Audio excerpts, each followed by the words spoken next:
नमस्कार मित्रांनो, मन धागा धागा जोडते नवा या मालिकेच्या आजच्या भागामध्ये मालतीला हॉस्पिटलला आणलेले असते आणि डॉक्टर त्यांना चेक करतात। तर डॉक्टर बाहेर आल्यानंतर सर्वजण घाबरत विचारतात की मालतीला काय झाले। तेव्हा डॉक्टर सांगतात की त्यांना अटॅक आला आणि तर सर्वांना खूप मोठा धक्का बसतो।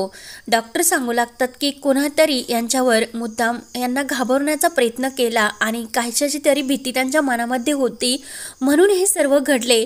तर अण्णांना सुद्धा खूप मोठा धक्का बसतो। तर लगेच अण्णा मनोज विचार करत असतात की हे सर्व झालेच कशामुळे। मनोज म्हणतो की त्या अंशुमनमुळेच आईची ही आज अवस्था झाली। लीना म्हणत असते की घरामध्ये सुद्धा त्यांनी किती नासधूस केली आणि आता आईंची ही अवस्था म्हणून लीना खूप रडत असते। तर लगेच अण्णांना धक्का आल्यासारखे होते, म्हणजे ते घाबरतात।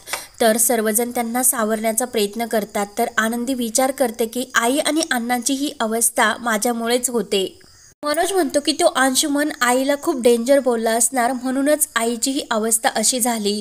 लीना म्हणते की नेमकं काय बोलले असणार, म्हणून सर्वांच्या डोळ्यामध्ये पाणी येत असते। तेवढ्यात अण्णांच्या लक्षात येते की सान्वी घरी एकटीच आहे। अण्णा म्हणतात की अगं लीना, तू घरी जा, सान्वी एकटीच आहे। आपण जर मालतीला एकटीला सोडले नसते तर आपण कुणीतरी तिच्याबरोबर थांबायला हवे होते। तेव्हा लीना म्हणते की अण्णा टेन्शन घेऊ नका, मी शकूला सान्वीकडे थांबण्यासाठी सांगितले। त्यानंतर इकडे अंशुमन हा घाबरतच रेश्माकडे येतो आणि झालेला सर्व प्रकार रेश्माला सांगतो। मला माहिती नव्हतं की ती म्हातारी फक्त घाबरल्याने इतकी बेशुद्ध पडू शकते। मी तिला काही त्रास दिला नाही, फक्त घाबरण्याचा प्रयत्न केला। रेश्मा म्हणते की तुम्हाला हे सर्व कोणी करण्यासाठी सांगितले होते। अंशुमन म्हणतो की मला माहिती नव्हते की हे सर्व इतके वाढणार आणि जर असे झाले असते तर तुम्ही मला पैसे वाढून देता, म्हणून मी त्यांना घाबरण्याचा प्रयत्न केला फक्त। रेश्मा विचारते की तुम्हाला तेथे कोणी बघितले का? तर अंशुमनच्या लक्षात येते की नक्की मी यांना त्या बेशुद्ध पडल्या आणि उठवण्याचा प्रयत्न करत असताना घरातील सर्वजण तेथे येऊन पोहोचले होते। नक्की मनोजने मला बघितले असणार, असे तो अंशुमन रेश्माला सांगत असतो। रेश्मा म्हणते की त्या मनोजने जर तुम्हाला बघितले असेल की तुमची आता वाट लागेल आणि तुमच्यामुळेच त्यांच्या आईला जर काही झाले तर आता काही खरे नाही, म्हणून अंशुमन आणि रेश्मा दोघे सुद्धा खूप घाबरतात। त्यानंतर इकडे आनंदी सांगते की वहिनी ही जरा सान्वीसाठी घरी गेली। तेवढ्यात डॉक्टर बाहेर येतात आणि सर्वजण विचारतात की आता मालतीची तब्येत कशी आहे। तेव्हा डॉक्टर सांगतात की त्यांच्या हार्टमध्ये ब्लॉकेजेस आहे, त्यामुळे आपल्याला लवकरात लवकर त्यांची एंजियोप्लास्टिक सर्जरी करावी लागेल। ते ऐकून सर्वांना मात्र खूप मोठा धक्का बसतो। मनोज म्हणतो की डॉक्टर, दुसरे काहीच ऑप्शन नाही का आणि दुसरा काहीतरी पर्याय सांगा, पैसे किती लागतील? डॉक्टर सांगतात की बाकी कोणताही पर्याय आपल्याकडे राहिलेला नाही आणि 4 ते 5 लाख रुपये खर्च येतील, त्यामुळे लवकरात लवकर सर्व फॉर्मॅलिटीज तुम्ही पूर्ण करा। सर्वांना मात्र खूप मोठा धक्का बसतो। डॉक्टर विचारतात की त्यांचे मेडिकल क्लेम नाही का आणि जर ही एंजियोप्लास्टिक सर्जरी केली नाही तर त्यांच्या जीवाला खरंच खूप मोठा धोका होऊ शकतो। अण्णा म्हणतात की अरे जेमते माझ्याकडे पैसे आहेत, आता इतके पैसे कुठून आणायचे, पण मालती तर वाचलीच पाहिजे, आपण घर विकूयात। मनोज म्हणतो की तुम्ही टेन्शन घेऊ नका, मी काहीतरी करतो आणि माझी ही एफडी सान्वीच्या फीसाठी गहाण आहे। तर आनंदी म्हणते की माझ्याकडे सुद्धा जेमतेम 40,000 रुपये आहेत, तर आता काय करायचे?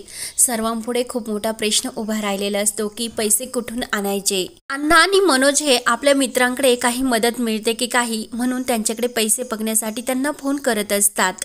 त्यानंतर इकडे सार्थक आपल्या रूममध्ये असतो आणि सुद्धा त्याच्यासाठी दूध घेऊन येते आणि रुंदा आनंदीच्या घरच्यांची खरंच किती ही क्रूर वागली, आनंदीचे घरचे खरंच किती चांगले आहेत आणि आनंदीने तुझ्या हाताला खरंच किती प्रेमाने पट्टी बांधली, या विषयावर बोलत असते। आणि खरंच त्यांच्या घरचे खरंच किती चांगले आहेत। जातावेळी त्या मालती काकू म्हटल्या ना की मी आनंदीला आदर्श बरोबर लग्न करण्यासाठी नक्की तयार करेल, म्हणून माझ्या मनाला वाटते की आनंदी नक्की आदर्शला होकार देईन। सार्थक मात्र नाराज होत असतो। सुद्धा बाहेर निघून जाते आणि सार्थक हा आनंदीचा असतो गोंडा घेऊन विचार करत असतो की आनंदी खरंच रुंदा काकूच्या वागण्याने हर्ट झाले असेल, त्यांना मी फोन करून विचारू का? तर नाही, नको आत्ता या वेळेला, म्हणून सार्थक लगेच शकूला फोन लावून विचारतो की आनंदी मॅडम कसे आहात? शकू झालेला सर्व प्रकार सार्थकला सांगते आणि लगेच सार्थक विचारतो की त्या कोणत्या हॉस्पिटलला आहे। तेव्हा शकू त्या हॉस्पिटलचा पत्ता देते।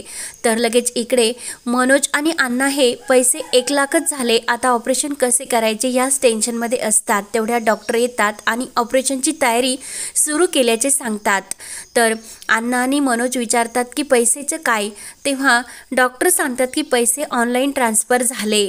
तर विचारतात की कोणी केले, अण्णासुद्धा विचारतात. तेव्हा डॉक्टर सांगतात की सार्थक राजाध्यक्ष.